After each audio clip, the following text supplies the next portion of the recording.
Hey, salut à toi qui regarde cette nouvelle vidéo. Aujourd'hui, une nouvelle vidéo sur ma decklist. Sur ma decklist SS, Sky Striker, Assault d'air en français. Donc, c'est un deck qui est quand même assez vieux, enfin, assez vieux quand même pour la méta, et qui est sorti vers 2019. Donc, je suis en pleine phase de test, donc j'essaye plein de versions différentes, j'essaye d'avoir plein de modifications. Donc, mon deck et pas encore au point à 100%, je ne joue pas encore 100% bien. Aujourd'hui, je vais faire une petite présentation, petite decklist aujourd'hui actuelle. Je ferai peut-être une autre vidéo dessus pour voir l'évolution. Si ça t'intéresse, ce genre de vidéo où je présente des decklists, je fais pas trop de compétitif, c'est mon seul deck entre guillemets qui peut encore tenir la route dans la méta. Mais il n'y aura pas de problème. On va tout de suite commencer. Tout simplement, en main deck, je joue 42 cartes. En extra, je joue 15. En side, je dois être à 13. Donc le side, c'est vraiment l'enfer. Je vous montrerai ça après. Et l'extra, je manque de place. Il me faudrait au moins une carte en plus. Mais bon, il y a plein de questions qui se posent.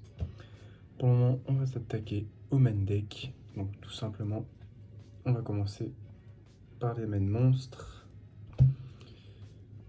Donc le classique, hop là. 3 raies. Donc 3 raies, ça c'est non négociable, c'est obligatoire dans le deck. Tout simplement, c'est ça qui va lancer tous les combos derrière avec les monstres liens. 3 raies, ça c'est obligatoire. Après, pour les roses, j'en joue 3 aussi. Donc en général, les gens préfèrent en jouer 2. Moi, je suis sur une version à 3. J'essaye justement cette version où j'essaye d'en mettre 3. Pour le moment, je préfère. Et après, selon les modifications que je vais apporter, ça peut être passer à 2. Mais j'aime bien cette version avec 3, justement rose. Elles sont pas mal en plus, elles sont magnifiques. Mon Ray est quand même beaucoup plus intéressante dans le deck. Ça, c'est pour la main monstre. Très peu, ça c'est logique. Concernant les end-traps, hop là. 3 H, ça c'est obligatoire. C'est très fort, c'est vraiment très fort contre tous les decks méta actuels. Vraiment pour moi c'est obligatoire à 3. Après pour les end-traps, il y a beaucoup de changements entre guillemets, j'ai énormément de mal à savoir les bonnes. Avant je jouais Schoolmater, maître des crânes. Et maintenant, je préfère jouer Corbeau Dédé, je trouve qu'il y a une carte qui est beaucoup plus intéressante. Donc je la joue en x2, je l'ai en side en un exemplaire en plus. Et avant aussi, je jouais Ogre, je le jouais en x3, maintenant il est en x1 normalement. Mais je trouve cette carte vraiment très intéressante parce qu'il y a beaucoup de decks actuellement qui jouent avec les monstres dans les cimetières, je la trouve intéressante. Peut-être passer à 3, je sais pas, ça c'est vraiment des choses où j'ai du mal à bien gérer sur les end-traps. En tout cas, pardon, donc c'est 2 corbeaux, 2 Nibiru. Lui je pense que c'est une carte que je vais faire sauter parce que certes elle peut casser des combos, mais en général les decks énormément combos ils arrivent quand même à enchaîner dessus et au final je me retrouve avec un Nibiru sur mon terrain. C'est pas que c'est compliqué à gérer, mais au moins je peux m'en servir avec le terrain, avec le multi-roi, tout ça, mais voilà. Voilà, je suis un peu mitigé concernant le Nibiru, je pense que je vais le sortir. Donc je l'ai quand même en x2, et je pense que je vais le sortir pour ajouter un corbeau et un ogre. En parlant de l'ogre, du coup j'en joue qu'un seul, donc je pense sortir les Nibiru, rajouter un ogre et un autre corbeau. Je pense que cette version serait plus intéressante. Voilà pour les entraps, 3 H, 3 H, 2 corbeaux, 2 Nibiru et un ogre. Ce qui nous fait 5, 7, 8 entraps pour un deck contrôle. Ça peut faire léger, effectivement, ça peut faire léger. Concernant les cartes de l'archétype, donc les cartes magie, donc je joue 2 terrains, tout simplement. En x1, je pense que c'est quand même très intéressant, donc c'est très bien de le jouer. x2, ça peut faire beaucoup. Moi, j'aime bien la version x2, comme ça, s'il est détruit, si j'ai plus de ré ou quoi que ce soit, j'aime bien voir un autre terrain, ou même pour le multi-roll, avoir une cible. Mais je pense que c'est une carte qui peut descendre à 1 facilement. Comme ça, au moins, je pourrais passer de 42 à 41 cartes, qui pourra m'avantager sur mon deck pour top deck.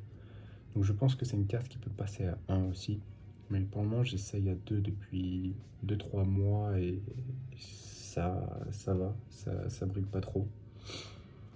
Donc voilà, je pense que ça peut être une meilleure solution aussi de passer à 1. En tout cas, j'en joue 2. Ensuite, bon, carte obligatoire, une engage et le multi-roll. Donc ça va, j'ai pas besoin d'expliquer pourquoi je les joue. C'est les cartes obligatoires, c'est comme l'arrêt. Ensuite, je joue 3 encres. Ça aussi, c'est obligatoire en x3. C'est vraiment trop fort dans le deck.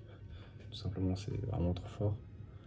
Donc je la joue en x3 aussi. De toute façon, j'ai jamais vu personne la jouer en x2 ou voire même en x1.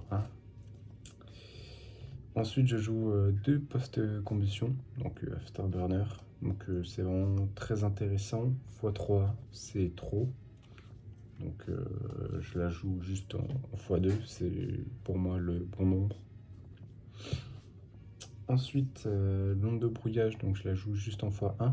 Je l'ai passé en x1 il y a un jour, parce que je me suis rendu compte qu'en x2, je la joue en x2.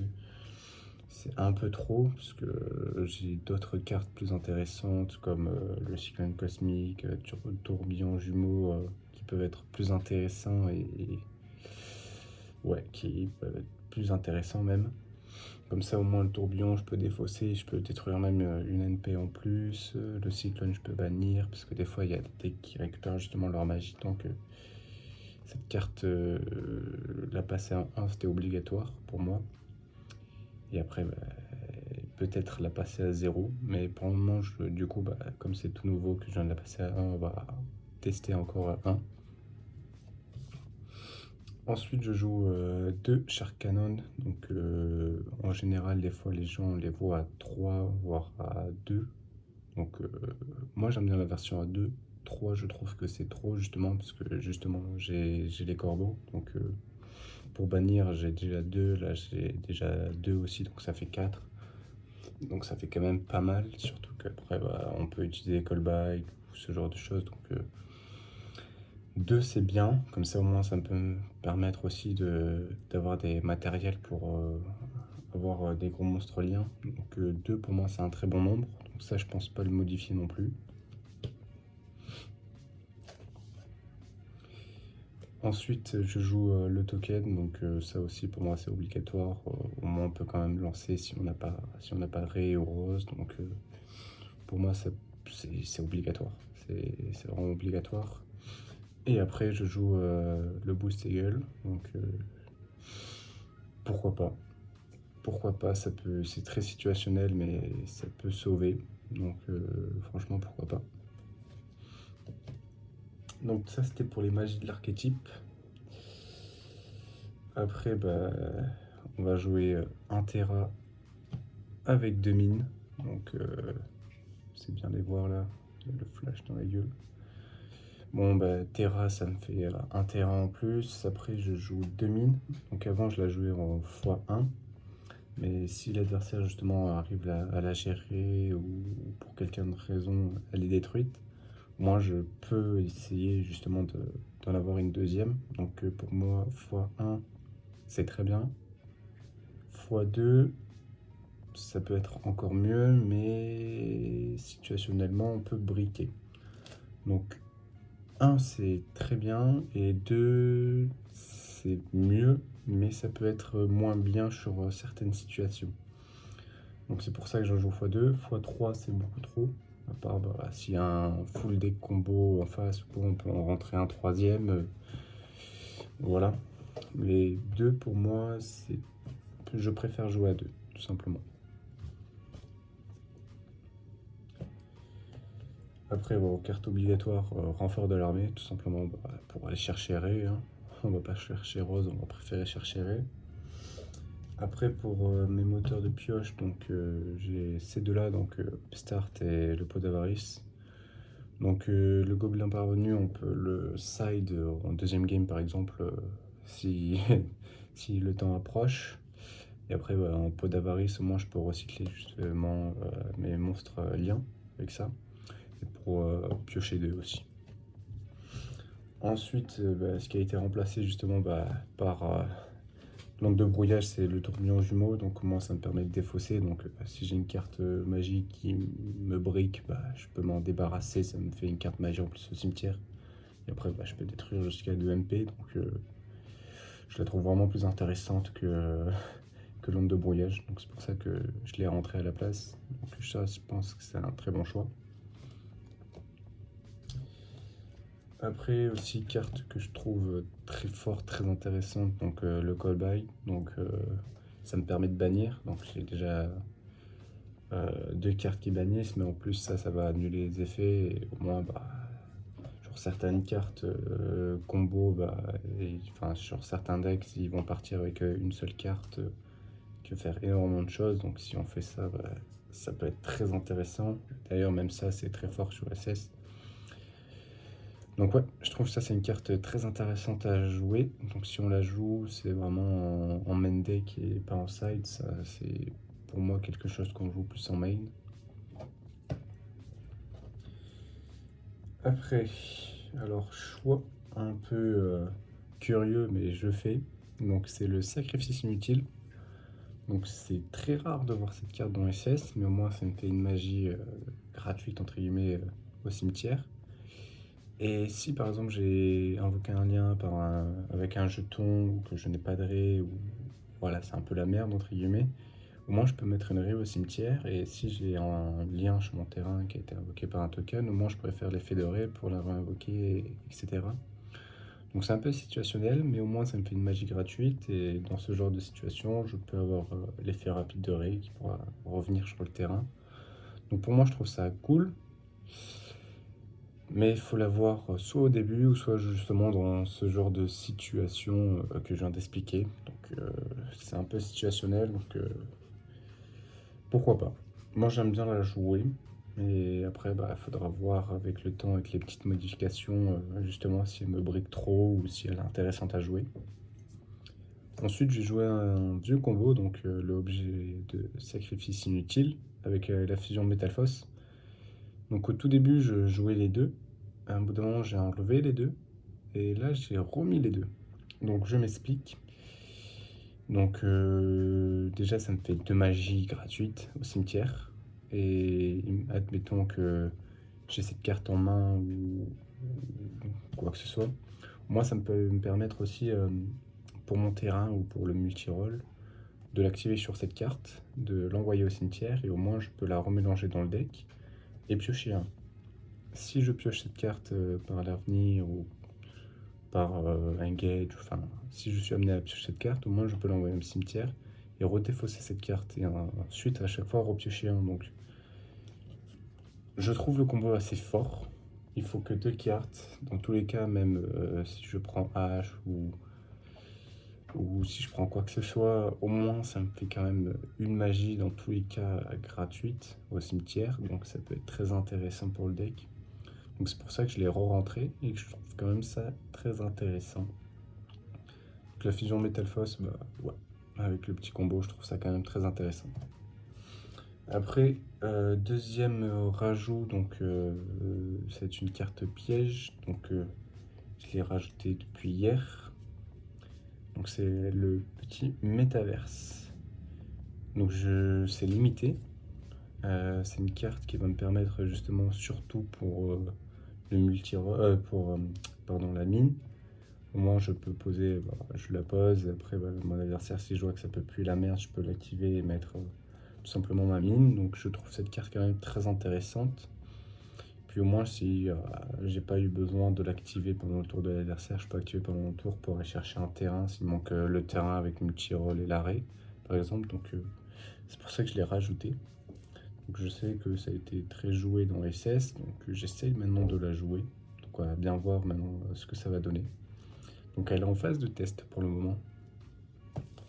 Et ensuite pour les deux autres pièges, donc justement il peut en avoir qu'un et assaut solennel. Donc il peut en avoir qu'un, c'est une carte qu'on peut jouer en side x3.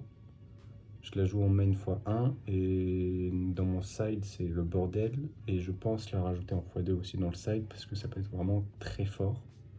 Et assaut solennel, bon c'est assez situationnel mais ça peut sauver entre guillemets des petites games par-ci par-là donc je la joue. Ça c'était pour le main deck donc je joue justement avec 3 pièges. C'est assez correct pour SS de jouer avec 3 pièges, donc voilà. Le deck est complètement en phase de test, donc il y a des trucs, c'est un peu what the fuck, mais bon, moi j'aime bien pour le moment, j'arrive à gagner quelques duels. Ensuite, du coup, bah, on va passer quand même à l'extra, donc le classique, ça c'est non négociable, donc les 3 Kagari, les 3 Shizuku, les 3 Ayate, ça c'est obligatoire. Donc c'est ça le problème aussi de SS, c'est que dans l'extra deck il y a déjà 9 places en moins. Donc c'est là où je trouve plus de difficulté à avoir de la place. C'est obligatoire d'avoir ces 9 cartes. Du coup il me reste plus trop de place derrière, mais bon, faudrait que je teste énormément et tout ça. Enfin, voilà. Pour les justement les petites links obligatoires. Après, je trouve que une peut sauver aussi les games, bah, c'est la Kakaina. Donc, je la joue en x1, x2 pour moi, c'est beaucoup trop. C'est très situationnel, c'est même carrément situationnel. Donc, je la joue en x1. Comme je dis, le problème c'est que je manque de place, donc si je la mets en x2, ça va être horrible. Donc, c'est pour ça que je la joue en x1. Il y a aussi une carte situationnelle, mais qui peut être très forte, c'est la Zek, ou Zeke, vous l'appelez comme vous voulez. Donc, comme c'est un lien 2, bah, si j'arrive à récupérer un des monstres de l'adversaire ou si je me retrouve avec un lien rose ou ré en plus, au moins je peux sacrifier les deux et toujours activer mes cartes magie. Et surtout, ça peut être intéressant pour bannir un monstre de l'adversaire. Donc c'est situationnel, mais ça peut être très fort. Ça m'a déjà aidé énormément sur des games. Donc je trouve que pour moi, elle est obligatoire à jouer en x1, x2, je trouve que ça peut faire beaucoup, donc x1, ça c'est sûr. Voilà pour les SS, donc on est à quand même 11, donc ça fait beaucoup. Du coup, bah, la charmeuse des ténèbres, donc actuellement elle est vraiment très forte. Elle me sauve sur certaines situations. Elle peut me permettre aussi d'avoir un accès plus facilement sur Access Code, donc pour moi je la trouve obligatoire à jouer. Elle est vraiment très forte. Avant, quand il y avait Sam Grass, on prenait Ita pour récupérer justement la fusion. Là, on va récupérer TPE ou ce genre de truc. Donc, pour moi, obligatoire à jouer dans un deck SS parce que c'est plus sur le contrôle. Donc, ça, vraiment très fort. Ensuite, il y a un package où il me manque une carte. Du coup, je l'ai remplacé par une autre carte. Donc, c'est un peu le bordel à ce niveau-là. Donc, ça va être Alki, Épée Borel et Access Coder. Donc tout simplement il me manque Selene, donc quand j'aurai Selene je vais dégager le épée Borel pour la remplacer avec Selene. Donc pour le moment j'arrive quand même à avoir accès avec le Access Coder, donc soit avec justement une encre ou avec le Shark Cannon. Mais du coup ça me coûte une carte, voire deux en général pour l'invoquer. Tandis que bon, si j'ai Crestron et Selene ça peut me coûter tout simplement 0 carte. Donc en plus, bah, si je dégage les Nibiru que je remplace par les ogres ou quoi, bah, j'aurai plus de facilité justement à invoquer le petit Crestron et après bah, chaîne les effets. Donc ça c'est la fin de l'extra, donc justement qui doit être amélioré et ça n'a rien à faire ici, tout simplement. Je ne joue pas le package TPE parce que je n'aime pas trop et qui coûte extrêmement cher et que justement je suis en pleine phase de test. Donc déjà, il faudrait que je termine mon combo avec la Access Coder, que j'utilise, que j'apprenne à jouer sur plusieurs match-ups différents justement avec ce combo de 3 cartes. Quand j'aurai fait ça et que je verrai que ça ne marcherait pas par exemple, ben là je pourrais essayer le TPE. Mais déjà le TPE, c'est que ça coûte 3 à 4 cartes. Il faut de la place dans le deck et SS, faut pas énormément de place, mais c'est jouable quand même. TPE, c'est très joué dans SS en ce moment. Donc on verra bien. On verra bien pour ça. Donc ça c'était pour tout simplement l'extra deck. Mais on va passer au side, donc le bordel complet. Donc je joue deux pancras, donc que je ne joue pratiquement jamais, voire jamais. Donc je pense que ces deux-là vont vite sortir parce qu'ils me servent pas à grand chose. Voilà, je vais pas vous dire plus sur ça, ils me servent pas à grand chose, ils me prennent 2 places dans le side, donc je pense qu'ils vont sortir un jour. Après, comme je l'ai dit, je jouais Ogre en x3, donc les 2 autres sont partis dans l'extra, tout simplement. Donc ça, je pense en rentrer au moins un contre un Nibiru. Après, 2 Veiler, donc je les jouais avant. Je les joue en side, j'en joue que 2 en side, mais je pense que ça va passer à 3 en sortant un Pancra. Ça peut être fort en side, oui, ça dépend juste si le joueur adverse est la plus un match-up où il va activer les effets de monstres sur le terrain. Si je les active dans le cimetière, le corbeau va être plus intéressant, mais en général, il y a plus de monstres qui activent du cimetière pour faire des gros combos. Donc c'est à voir selon les match-ups, mais il faudrait que j'essaye quand même d'en rentrer au moins un sur le main deck, tout simplement, ce serait plutôt pas mal. Comme je dis, faut pas que je prenne trop de place, donc il faut que je fasse des choix, et avant, il faut que je teste toutes les possibilités. Donc pour moi, je les side à 2, tout simplement. Le troisième petit corbeau, donc bon, il est là. Je vais pas en dire plus pourquoi il est là, mais il est tout simplement là parce qu'il est beaucoup trop fort. Ensuite, j'ai un troisième terrain, donc c'est une troisième ligne. Comme je l'avais dit au début, selon le match-up, c'est vraiment full combo où je dois vraiment le bloquer. Faut que je joue justement ça en x3 et ça en x3 aussi.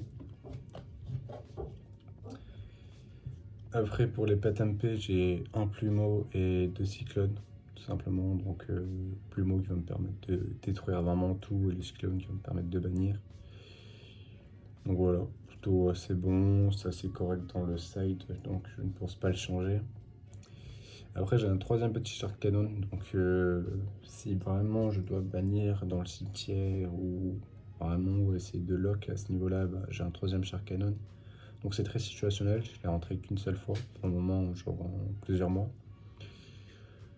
Donc je pense quand même le garder pour le moment, mais c'est une carte qui peut sortir du side. Après, pour les pièges, il faudrait que je rentre 2 autres Arcanbi, tout simplement. C'est vraiment trop fort. Donc ça, c'est à rentrer, vraiment. Donc il faudrait que j'en retrouve 2 autres, en plus ça coûte pas cher.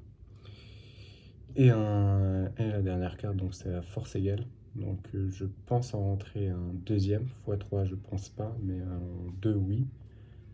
Donc ça c'est vraiment un side plus en général pour go in second, vraiment full go in second, d'être full dans la réponse, dans le contrôle, dans le lock en gros de l'adversaire. Donc ça sera peut-être une version que je vais devoir aussi utiliser et essayer.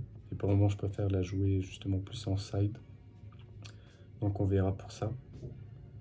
Mais cette carte, je la trouve vraiment très intéressante. Donc, faudrait peut-être éventuellement la rentrer en x2 dans le side.